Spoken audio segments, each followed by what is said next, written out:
All right, welcome back to the channel. I am joined with another very special guest, a client of mine, Jake. Hello, how you doing?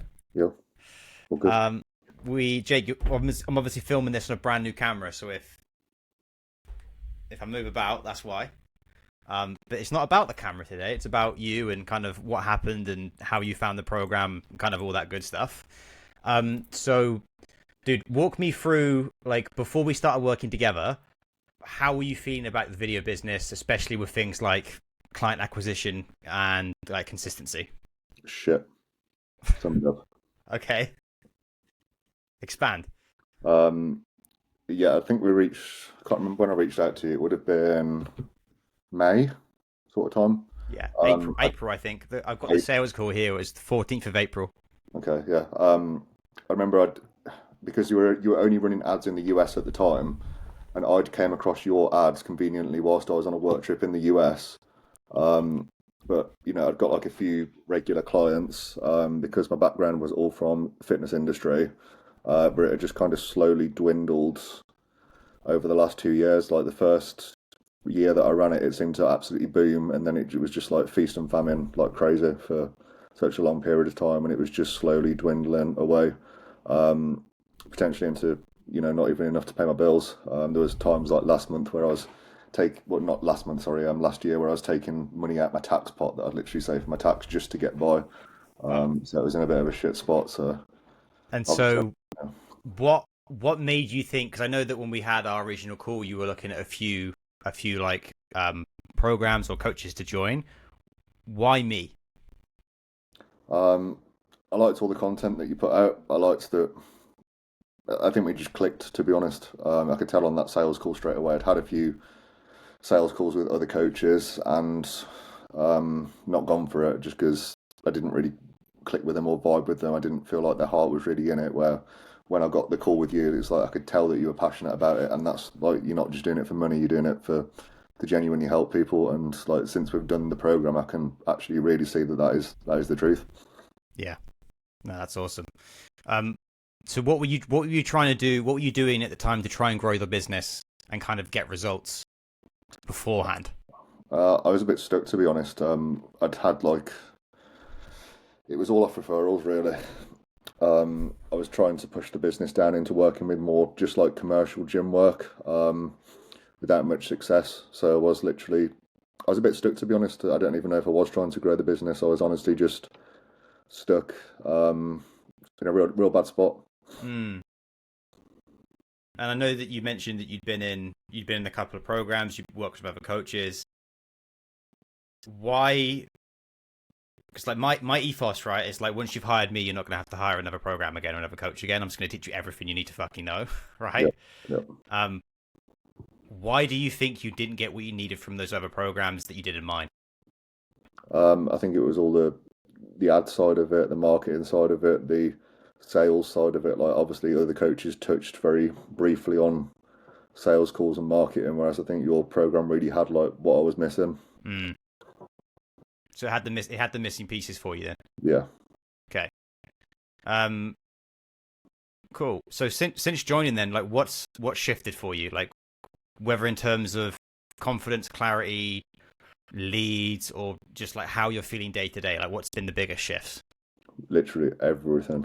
Okay. Confidence was a big one. I'm sure you won't mind me saying in this that I really struggled with the sales side of it, and it was a real big challenge for me. Hmm. But it also highlighted a big weakness of mine, which was like confidence in sales and confidence in my products and services. Yeah. Obviously, before I wasn't fully confident that I could generate a return for clients, whereas now it's like I know exactly what I can do, and I speak with confidence.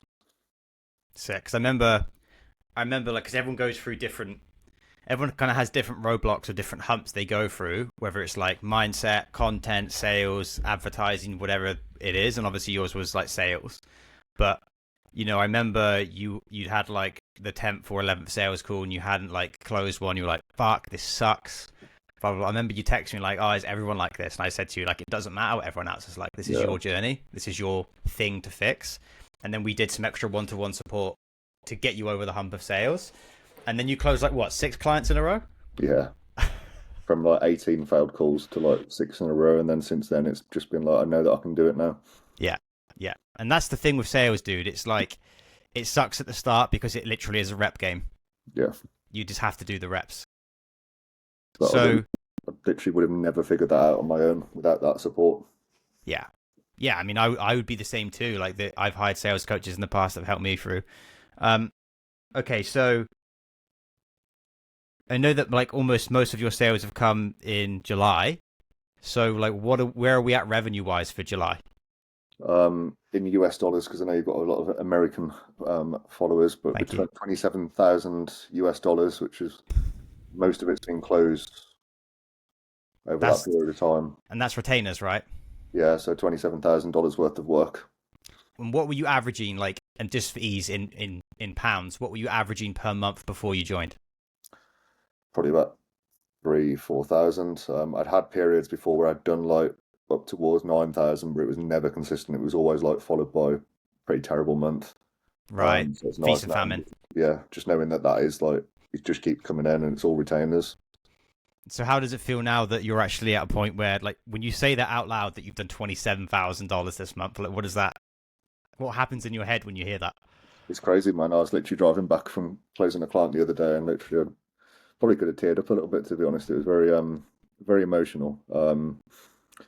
But yeah, she's just giving me so much. It's not even the numbers for me, man. Like I think when I joined you, I said kind of I just want to get results for clients and I want to be comfortable. It's not just about numbers for me. It's about the development process and the progression and like knowing that I've got a clear purpose now just feels amazing. Yeah, yeah. I think I remember. I think I did an Instagram story after our sales call, and I was like, I knew Jake was going to succeed because the thing that you said you wanted most from it was to be able to get results for clients, Yeah, and that's completely the right mentality. yeah, And that's why you've been able to do 27K in a month, is because you just give a shit about the clients.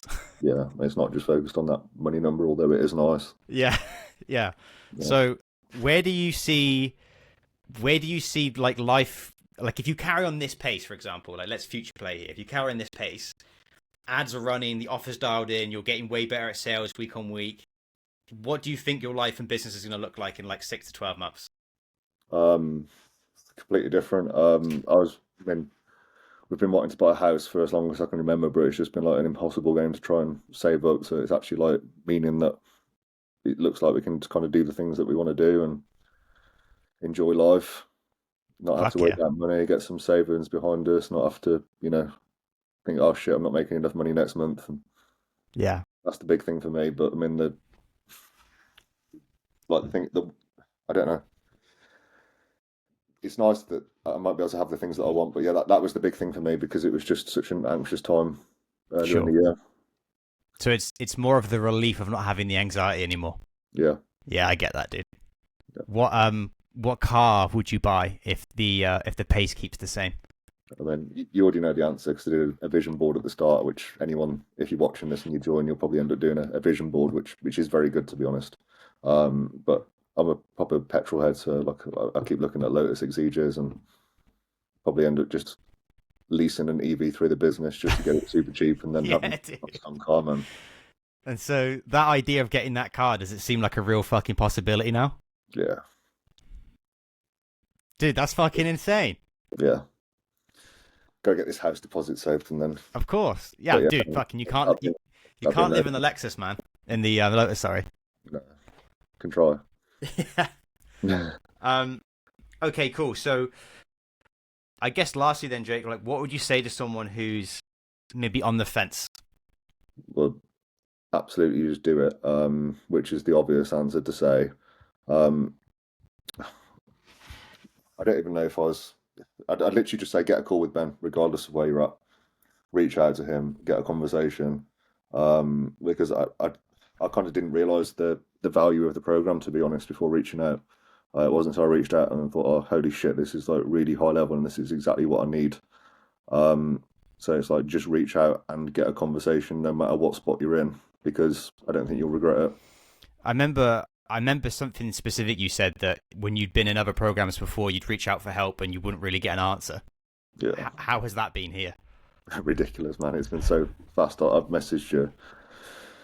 I mean, I don't want to set ridiculous high You expectations. go for it. Tell them. Someone's messaging you at like 2 in the morning, but I've messaged you at like stupid times on a Sunday night, and you've been back like instantaneously, which has been crazy. And I think I've messaged you before, but like, oh hey man, like sorry, I've been so like needy over the last few days. Because like there has been other coaches where I've had, and they've kind of, if you've asked a bit too much, they'll send like a bit of a sarky response, like oh you should know this, you've been doing this long enough. Fuck off. Whereas it's not the case with you, man. It's just like you get the answer you need every time. There's no question's a stupid question. You're literally there to help. Yeah. And like that's what most surprised me, dude. It's like, I guess that's why you feel like I do actually give a shit, right? Yeah. It's probably because of how I've acted, but I mean, it's the same mythology behind you have with your clients. I know that if I just give you everything you need, remove all roadblocks, you're gonna succeed. Yeah. Right? Fucking month one, I could have said, "Oh yeah, Jake, it sucks that you're having a hard time with sales. Just keep doing it." But we had like 2 or 3 one-on-ones and reviewed the sales calls, and pretty much unlocked it, unblocked it for you, right? I'm sure most people would have just been like, "Oh, I'll just go and watch the videos again." But that wasn't what I needed, man. I needed like a live response of exactly every bit that I'd gone wrong, which it's been a game changer. But that's the thing, though, right? It's like it's 2 to 3 hours of my time, but then look what you've been able to go and do afterwards. Like, not to take like not in the sense of like, oh, look how I fucking helped you, but it's like you didn't need that much. No. You just needed a couple of calls to like unblock some things, and then bang, it blew up. Yeah. It's just, you know, it's like you get blocks in your head, and yeah. So how I guess my last question for you is, how much more confident do you feel going into, like, because we both share the same like vision, I think, where the video market's going, where if you don't learn ads and you can't offer results to people, you're kind of fucked, right? Yeah. How confident do you feel going into like the rest of 2025, 2026 with the skills that you now have? And I'm really fucking glad that I'm ahead. Yeah. And I'm seeing a lot of videographers start to make that shift. Being like in the fitness industry, I think it's not quite as, it may be a bit behind in the AdSense, but I have seen more people just jumping on it. So I think anyone that doesn't make the jump now is seriously going to be left behind. Yes, I agree. And it's just opened up so much to me. I think a lot of us coming from that background are very dogmatic, and it's like, okay, we don't want to film businesses, we want to just film, I don't know, I was filming like mainly bodybuilders and stuff. It's like, oh, I just want to do that because it's fun. But trust me, when you realise you can just run some video marketing and generate some results, and you can film all of that in a few hours and outsource the editing, that's a hell of a lot more fulfilling. And I think you'll realise you weren't actually that passionate and set on it when you've tried something else and realise there's a lot more. Yeah. Than just stuck in your little box. It's for me, it was realising that I could actually help someone or help their business grow. Yeah. And I was like, well, that's way more fulfilling. Like, because we had contracts and National Trust and stuff, and we shot some pretty creative stuff. But when I was able to actually like help another company grow, yeah, like the impact that has, you'll make the owner more money. That owner then has more money, can treat their kids to more, have a better family life, more time at home. Like that, like one simple ad, just video marketing, can literally change lives. Yeah, it makes you feel so much more fulfilled because of it. Like literally the last deal that I closed, it's like they're looking to take their revenue from 1 million to 2 million. And like, if I can help them do that, that's going to be very fulfilling. It's going to make me feel very valuable.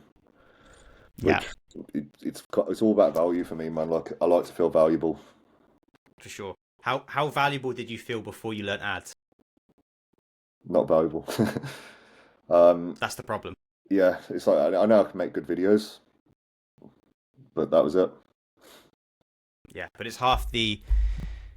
It's so ironic, this industry, because like most videographers are really fucking good at making content, like good looking content. Yeah. They just need ways of getting it in front of the right people. Yeah. And that's what ads are. Literally. And I was saying I put this in a YouTube video the other day. It's like it's so much easier to teach a videographer to learn ads than it is to teach an ads person to learn video. Yeah. You've already done the hard bit. You already know how to make shit hot content. Just learn the marketing. Yeah, it adds so much to your business as well. Like, I think I was a bit stuck with where I wanted to actually take the business, because it's hard to, if you're just doing organic content, it's hard to really know where you can go as a videographer unless you're going down like big brand deal route. But that's just completely unrealistic because there's not a hell of a lot of space for those type of people. And no, I can bring I don't mean to keep bringing fitness. I don't even bodybuild myself anymore, but a good analogy would be like, imagine, I don't know, all the bodybuilders in the world. It's like, it's the same like with genetics. Like maybe 0.5% of those can go to that level, Yes, but the rest of it's us luck. literally can't, no matter how hard we try. So why is everyone trying to push to do that when you can literally make a few tweaks and then have so much development and opportunity for your business and yourself? Yeah. And your partner, what does she think about you joining the results you've gotten? Which thinks it's crazy. She thinks more than, I mean, I'm always quite hard on myself. As you can probably say, like I probably don't hype myself up enough. I have periods where I'm like, I feel rewarded, but it's been a big fucking change, and I think I need to take it in. You do, dude. Yeah, Like, you need to fucking write that number on your wall, stare at it, and think, wow, I did that this month. And, like, actually fucking congratulate yourself. Because, yeah, dude, it's not like you did that through sheer luck. Like, you put a lot of fucking graft in. You came, like, for me, Jake, you were, like, ideal, perfect client. You came in, you did all the fucking work. Everything I told you to do, you did. yeah, Everything you asked about, and I said, try this, you tried it. yeah, And like when it came to sales and kept getting punched in the face, I was like, we just need to do more reps and then we put some more practice in. And you just push through that storm. And the nice thing about what you've done as well is you've inspired other clients of mine to do the same who are going through that point with sales. Like Bobby, for example. Now Bobby's got his first sale, yeah. right? That feels really good. I literally had a call with him like last week, just kind of. It was to help with sales, but I don't think I necessarily help with the sales. I just help with the mindset Yeah. because, I mean, as I think I did a story of this the other day. If you saw it, and just like most business owners just need the mindset shift, and that's it. And that's why every like audiobook and everything that we listen about business, it's all mindset. The only thing that holds people back from achieving is mind. Yes, dude. Business is 10% systems, 90% mindset. Yeah, and this the skill gap from being an average Joe to like being successful really isn't that No, much.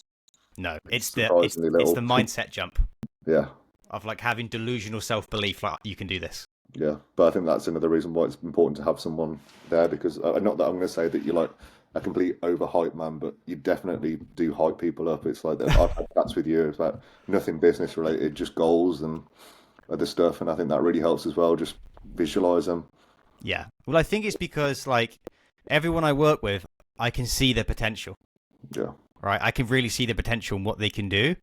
And like, the 27K that you've done, dude, is fucking insane. But I know, and you probably know deep down, there's potential for double or triple that. yeah, Like once you really get going and you increase your rates and the results and the social proof come in, I'd like there isn't really a ceiling on how far you could take this if you wanted to. If you have the system now. yeah. Well, that's. I think we were having that chat the other day about like potentially what do I do when I'm filled up because I've got like literally probably two more spots monthly for monthly regular shooting, and then it's like we need to figure out some outsourcing around that, which is crazy to think. And that was another thing. Like a few years ago, I would have said absolute no to that because I want it to be just mine. But yeah, we're having the conversation now. I'm not saying that we're 100% there yet, but we have been talking over, and I think it will happen. Sick, dude. Yeah. Sick. All right. Well, I guess we'll kind of end it there. Is there anything else that you want to say to like me or anyone listening? I can say a big thank you to you and to anyone listening. Just get that call in. Because also, if someone does take your spot in the area, you won't be able to work with them, so they're missing out. Yeah. Yeah, that's right. If you're in a town that I already have a client and I can't work with you. So Jake's from Yeah, Wolverhampton. If you're from Wolverhampton, respectfully get fucked. Sorry. yeah, man. All right, Jake. Really appreciate the time, dude.